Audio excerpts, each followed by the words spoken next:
Welcome to the Copy Closer podcast. Today I've got an amazing guest. I've been trying to get this guy on for like a year or 10, and his name is Taylor Welch. If you don't know who he is, just do a simple Google. You'll figure out exactly who he is, but we're going to interview him. This man is huge. I personally seen him from afar. From what it seems like, I mean, I don't know when you started, man, but it seems like he started only a few years ago and blew up into this monster 8-figure company. He's buying real estate now. He's working with Jay Abraham. He is leading the freaking the charge here. So Taylor, dude, thank you so much for coming on the show, dude. Dude, it's great to be here. And when you say huge, I just thank you for noticing my physical stature. Been working out in the gym and I'm putting on the pounds, bro. Putting it on. You know. Well, man, you actually, that's funny. We can start with that, actually. Have you, because I've always been interested in this, it always seems to be when folks start making a nice chunk of change, they go through this phase where it's like they went out of shape for a little bit to get to that, and then they're like, fuck, I got to get back in shape. Is that what happened to you, or are you always in shape type of dude? You always in the gym? I don't even think I'm not even technically in shape right now, but it's a funny story. I started training with a guy in Memphis, Tennessee. He was one of my buddies. I was still working at the church, and he's one of my friends from the church. He started training me, and the business took off. We moved, and then I stopped working out exactly like what you're saying, and then I've gotten back into it just because I'm like, dude, I am tired of being fat, and I'm still kind of fat. And so I'm like, I'll basically pay as much money as I have to so that people can yell at me to do my reps. Working it through. So that's kind of funny because I've found the same thing that whenever, like, I signed up to Orange Theory. I don't have a personal trainer, but I signed up to Orange Theory. Intense, bro. Dude, so intense. I'm one of like two men, and all the 50-year-old ladies are kicking our butts. Yeah. Oh, yeah. I did it for a little bit, and I was just like, this is hurting my soul to do Orange Theory right now. I have to stop. It's too intense.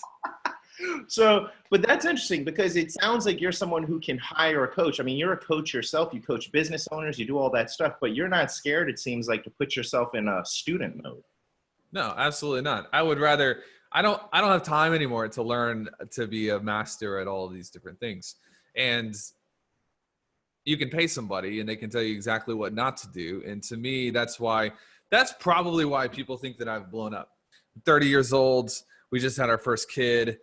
And congrats, dude. She's amazing. But people look at us and it's like, man, you know, we don't have to work anymore. We could stop right now and nothing would change. It's because I'm hiring people. I'm only doing what I'm good at doing.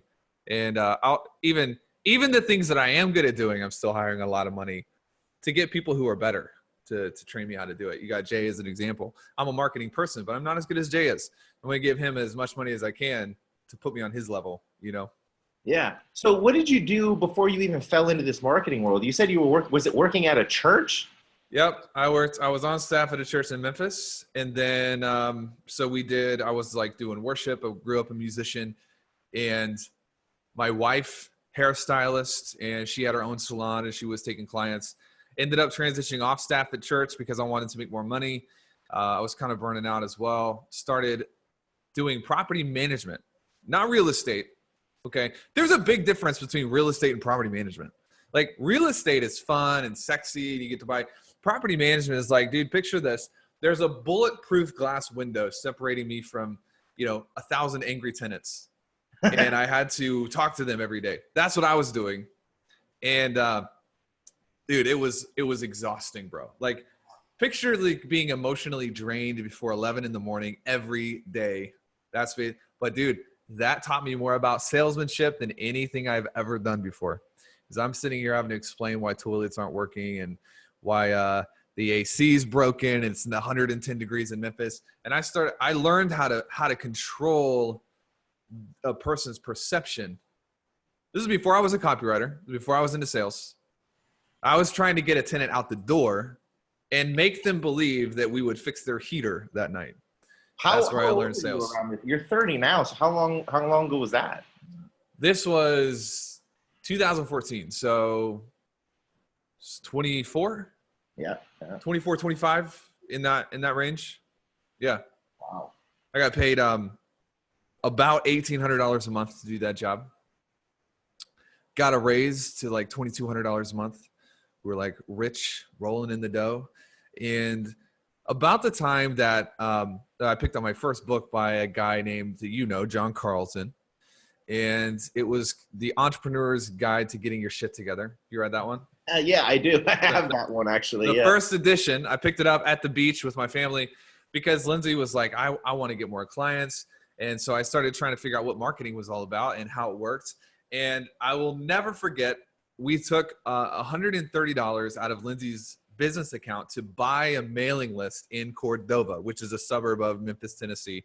And I wrote a sales letter. I had never done this before. And we sent it out to, I think it was like 60 names or something.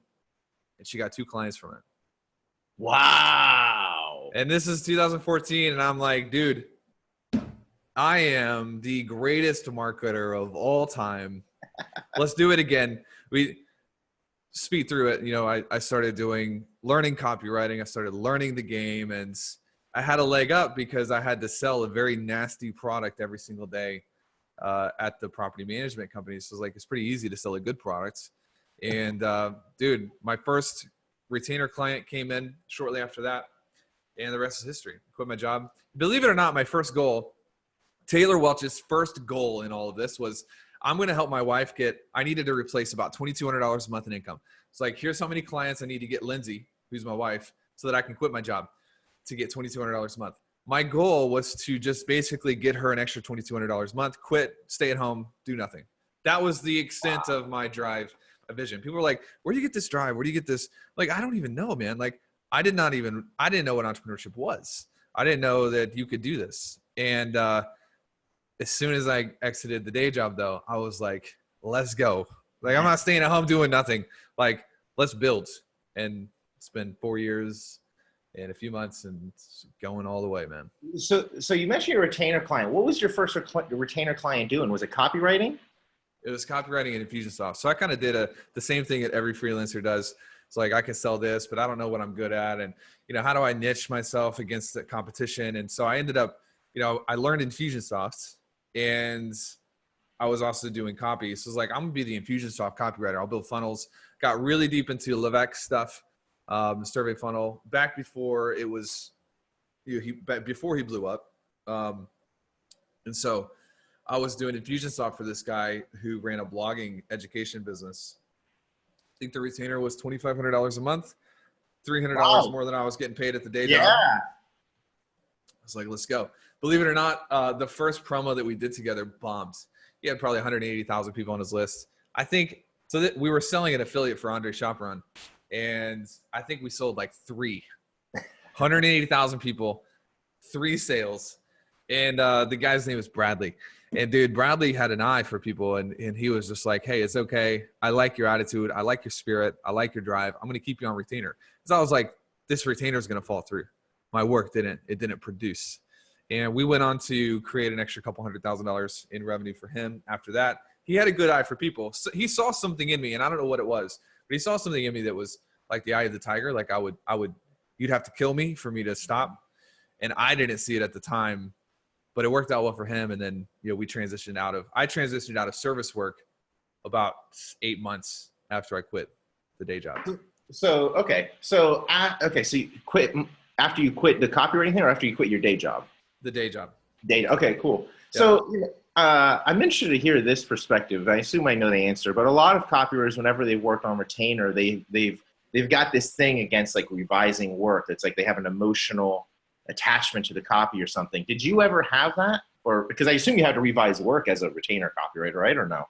Yeah, I had the same issues. When you put that much work into a piece of copy, it's like your child's. You're proud of it. But then, like, the philosophy here is like, it doesn't matter unless the market says it matters. And I had put together this beautiful funnel, and basically 3 people out of 180,000 said it's good. I'm like, well, that's pretty bad. So I had to learn very early that it's less about what I think is good, and it's more about what people actually pay for. Right. So you're doing this copywriting thing with this Infusionsoft copywriting thing. how long did it take you to transition from that? And was there anything else before you did traffic and funnels or anything else, or something before that? How did you transition into that? Here's my secret. I'll give everybody the secret key to the vault. Write it down. And I'll give you the secret via story. That's a true story. You want the story first, principle second, or you want the principle first, story second? That's the best way. So between August of 2014 and April of 2015, so that's what, 6 months, 8 months, something like that. My identity changed probably a dozen times. Rapid changes in how I thought. And here's how it happens. One day I made a post in a Facebook group. This was in early fall of 2014. And I offered to help people with their copy. We had already sent the letters out to help my wife's business. And I said, I can do this. I can do this for other people. I believe in my skill set. And I made a post, and it went viral in every negative way you can imagine. Like 30 minutes after I made the post, there's 100 comments on this thing. And people are like, how are you going to write copy for me when you can't even write copy for yourself? Look at this trash. Look at this kid. It's dogging me. And I had to make a decision whether I was going to leave it or delete it. And I came home and I was like, I just want to not even do this because I'm getting insulted really, really, really bad. And ended up getting one client out of it. So it worked out. What did that teach me? It taught me it's less about what people think about me and more about what's real, because the shit worked. Okay. Lesson. Log it in the books. That's not the principle. I went out. I did it 3 or 4 more times. I hired a mentor who said he could help me build a $250,000 a month year. I invested in him, gave him my Amex. Turns out it was an MLM. I won't say the name of it, but I had no idea what an MLM was at the time. Nothing against them now, but I thought I was going to get personal mentorship. He didn't respond to emails. It was bad. I went out about a month later, hired another mentor.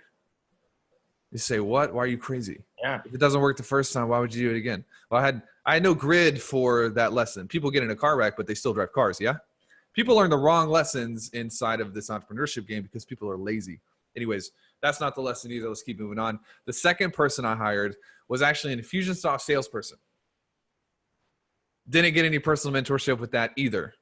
So I'm racking up credit card debt. Hired my third mentor in March of 2015. My wife was going 6 months. 6 months. My wife was like, babe, I trust you, but this better work because we have 10 grand in credit card debt now. And you make $1,800, $2,200 a month. Moral of the story.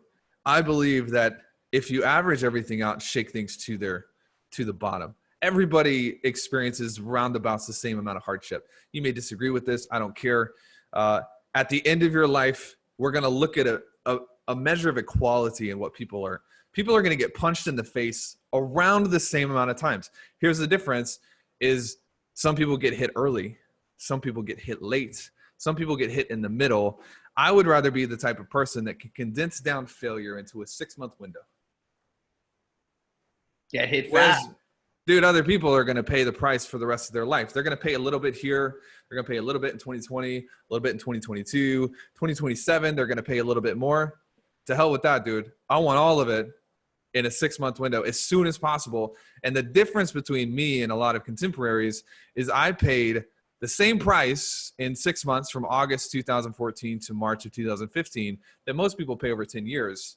And so I am where I am now as opposed to being where I am when I'm 40. That's a big lesson because everybody here listening to the show is probably invested into a mentor that hasn't worked out. They've probably done something that hasn't. Who cares? Mm-hmm. You're going to do things that don't work out. You're going to lose a little bit of money. You're going to lose a little bit of sleep. At the end of the day, though, you're going to have to pay the same price that every successful person has. I would rather pay it early than late. That's my story. God, that's so smart, man. That's so smart. It reminds me, I came from a martial art background. So whenever I would tell my students, if you want to get good at your kick or your elbow or whatever the hell it is, you know, there's some people who will sit there and train 3 times a week and they'll drill 50 times during that week. But if you want to get good, just do it 1,000 times and do it in absolutely.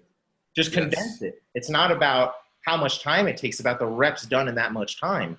So that's the same thing you're doing here, but you've translated that into business. Yep. Have you always had that type of mentality or did that come from somewhere? It came from my dad when I was a kid. My dad was the VP of sales for Allstate. It was a big insurance company in America. And he would drag me around to all of these stupid seminars that I just hated. John Maxwell was there and Patrick Lencioni was there, and big leaders in the business world. And I'm 11 years old and I'm like, this is the worst Saturday morning of my life. He said he would get me to these seminars by giving me Chick-fil-A. That was how he would lure me in.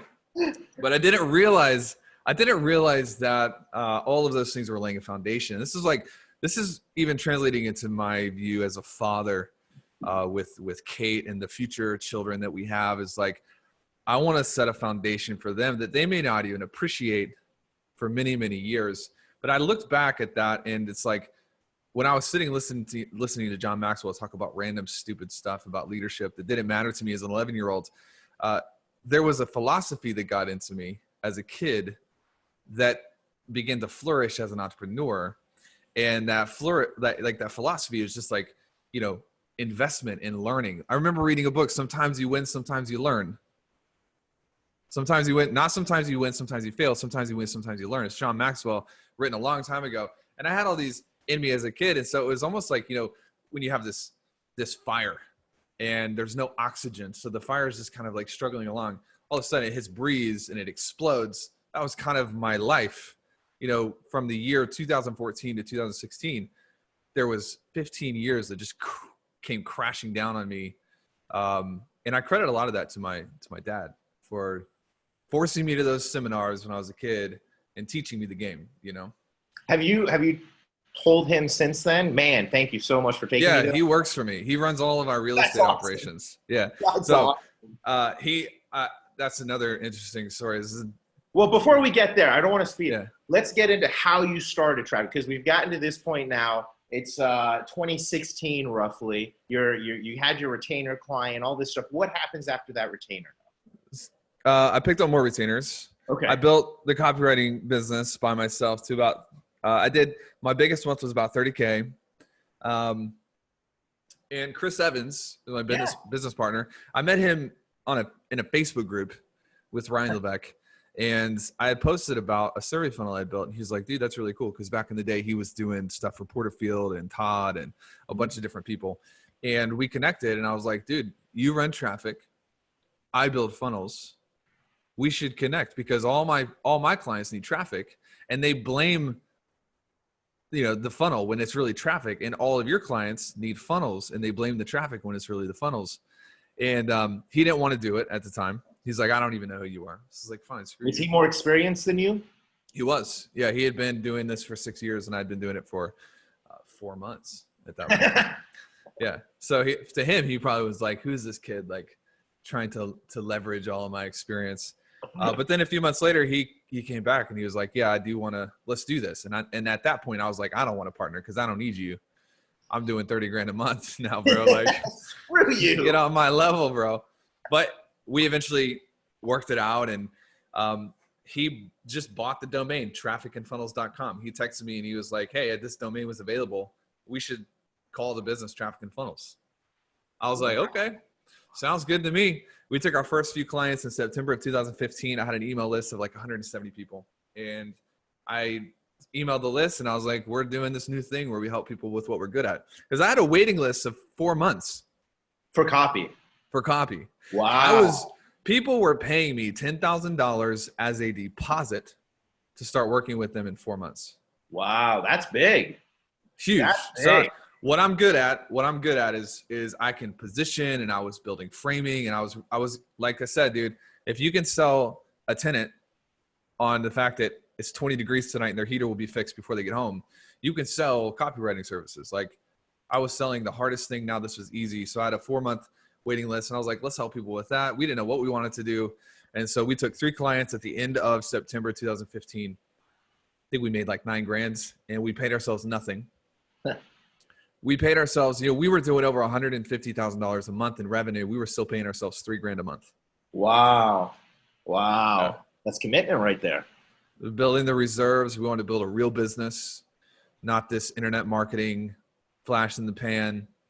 And we built up reserves really quickly, but it allowed us to make what people will call risky experiments. We had a margin built into the entire company so that when Chris was like, hey, and Chris is a wizard, he just comes up with stuff, and most of the names that we have and most of the brands that we have is him coming out of a dark room with a sheet of paper, like the back of a napkin, and here's the business plan. And so when he was like, hey, this thing might work with traffic, but I don't know, we could test it and figure it out.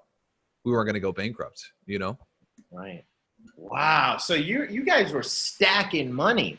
At what point did you say, and I'm sure you obviously still stack money, but at what point did you say, okay, now we've got enough to start deploying and fucking using this as like ammo?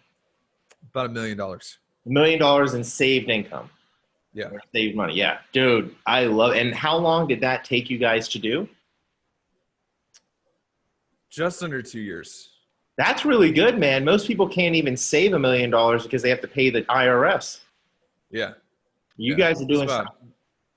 So what I like about this is you mentioned it already, and it's what I was already thinking. You guys don't, you're doing internet marketing tactics and stuff, but you guys aren't really internet marketers. I look at you guys as actual business people, actual entrepreneurs. You've got a staff, you've got an office, which automatically separates you than most people, right?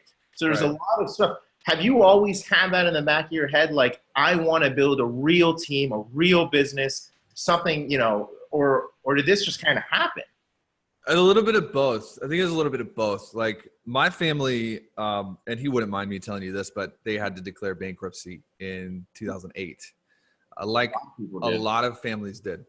And I got to watch that. Like I got to see, my dad, who always made a lot of money his whole life and was the pinnacle to me as a kid of successful. I got to see them go through this period of time where, I was lending gas money as a kid.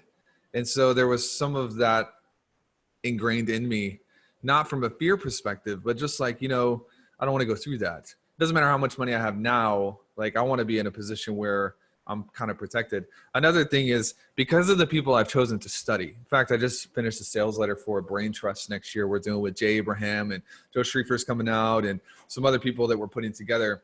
You should come, by the way. I'm sorry? You should come. When is it? Where is it? March 5th and 6th is in Turks and Caicos. That's what's up. 1st of June is in New York, and then we're doing London in 1st of October. But one of the things that I was writing about was like, dude, thank God we chose wisely. We chose wise mentors. We have counselors that, dude, I've studied the people who lost everything in 2008. And one of the things is just they get over leveraged and overconfident. There's this thing called victory disease. If you study, it's a military term. And victory disease? Napoleon lost at Waterloo because of victory disease. He was overconfident. And the United States military actually has a lot of training on this. One of the worst things you can do as a business owner is you have a period of success and then you believe that success is because of you. And everything you touch is, Midas, and everything turns to gold. And what it causes brilliant men and women to overextend, and they don't respect the market. They don't respect the seasons. They don't respect natural cycles like gravity. So we are going to correct probably 2020, maybe 2021. And so I'm very respectful of that. I'm respectful of the fact that I'm not entitled to anybody being a client of ours just because we've had past success. There's this good old fashioned gritty philosophy built into how we run things. And the number one thing I'm concerned about is, because I feel so wise and all powerful, making bad decisions and losing everything. So I'm staying away from that with everything I can, Well, that's what makes you wise. The fact that you're able to hire mentors. I mean, it is, I think, a little secret in itself to be able to put yourself, like if you've been winning for a long time, it's hard sometimes to be like, all right, let me put myself in student mode and go to something else and plug in. Yes. And I think that's something a lot of successful people have the ability to do. I mean, a good friend of mine, Anthony, has made 9 figures and taken home a lot of that.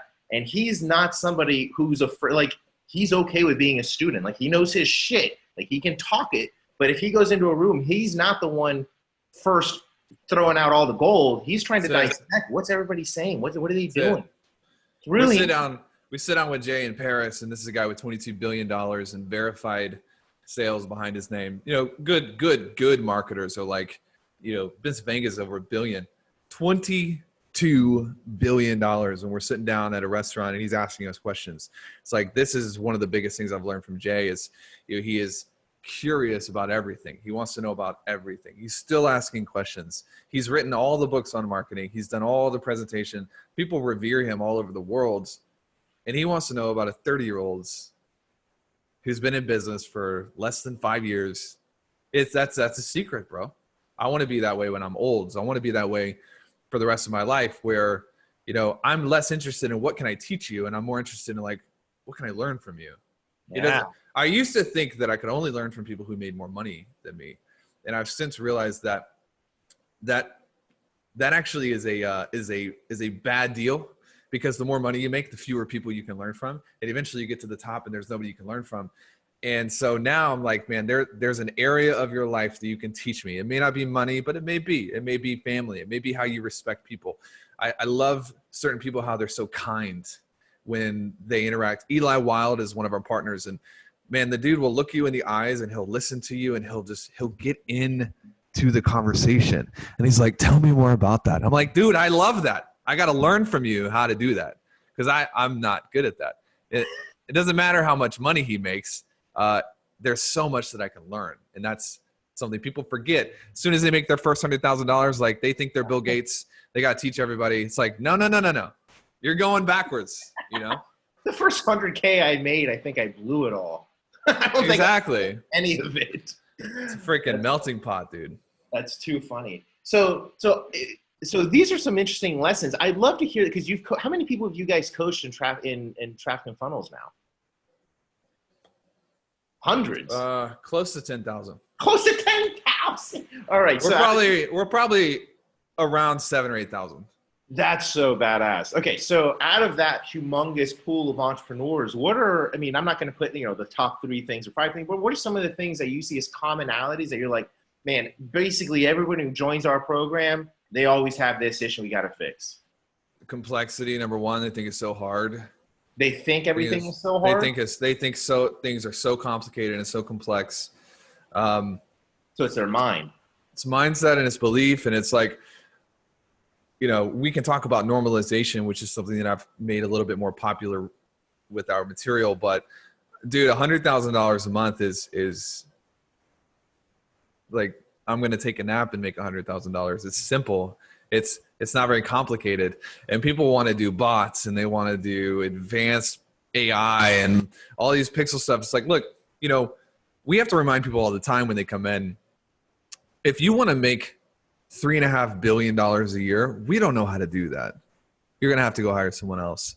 If you want to make $2.5 million a year, you can do that working 15, 20 hours a week if you focus on the right things. There's so much noise built into people's schedule. And you probably see this all the time with your clients, where it's like, if you would just sit down and talk to prospects, you would make more money. We actually, in our business, we're transitioning from like, I'm not really doing a lot of the copy. We're doing other types of stuff now. And I noticed that, so many people were pitching me, hey, we should do your bot sequence. We should do this. We should do that. And it sounds so funny, but we were able to make low 6-figure months doing solo ad. If you're familiar with cheapo solo, a calendar, straight to a calendar. So you talk to about 15, 20 people before you close someone because they're just shitty leads.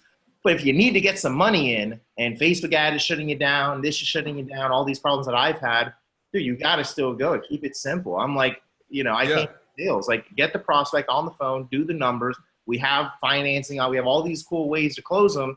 We just got to get them on the fucking phone. We can do all that nurturing stuff afterwards, right? It's deep, dude. It's deep.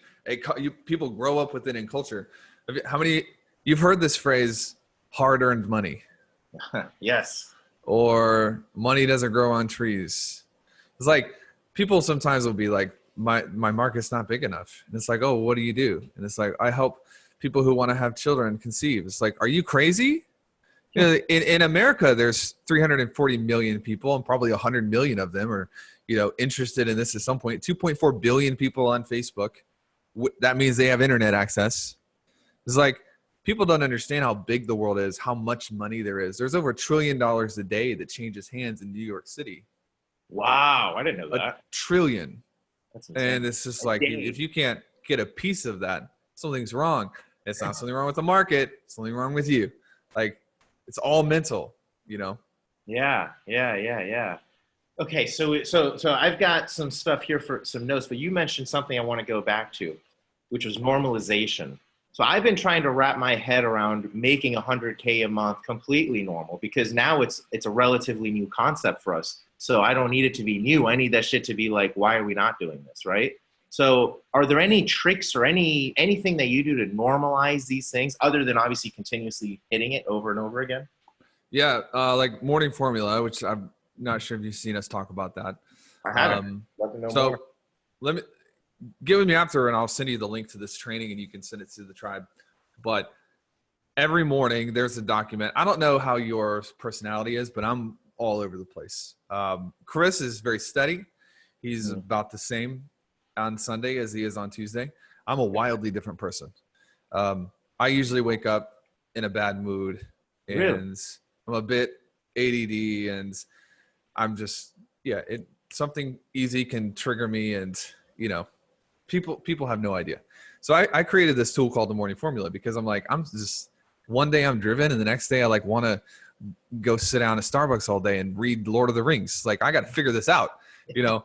And so the morning formula is basically my tool where I read the version of the person that I am aspiring to become. And right now, the version of myself, I'm at $50 million in net worth, and I'm paying myself $15 million a year, and all of these things that aren't true yet, but they're becoming true. And I've got to learn, I've had to learn over the time to write them down. It's in a Google Doc, and I read it every day, and I'm making decisions from the position of already being there. Because if people could, it sounds a little woo, but it's true. If people could go out to the version of the person that thinks the way that they need to think to have the things you want to have, it makes the whole process simpler. And everybody's focused on 100 million. Everybody's focused on 100 grand a month. But, you know, if you made 100 grand a month and it was normal, what would you think? How would you decide? Like, how would you behave? What would your attitude be? Those are the things that you need to actually pull into now, because they precede the income. They precede the houses. They precede the watches and the cars and the clients. And so that's one tool. Normalization is the process of taking something that used to be exceptional and making it normal. It's the process of raising the bar, raising the standard, leveling up. You've heard all of these terms. So I teach my sales guys. We have 9 or 10 salespeople that we're always hiring new salespeople. And the biggest problem with my sales guys is they'll come in and they'll make $3 grand a month. And then within 6 months, they've got $100,000 sitting in their bank account. They have no idea what to do. They don't have to work again for the rest of their lives. And they're just like losing it. I've had to learn how to train them over that. And normalization is one of those things.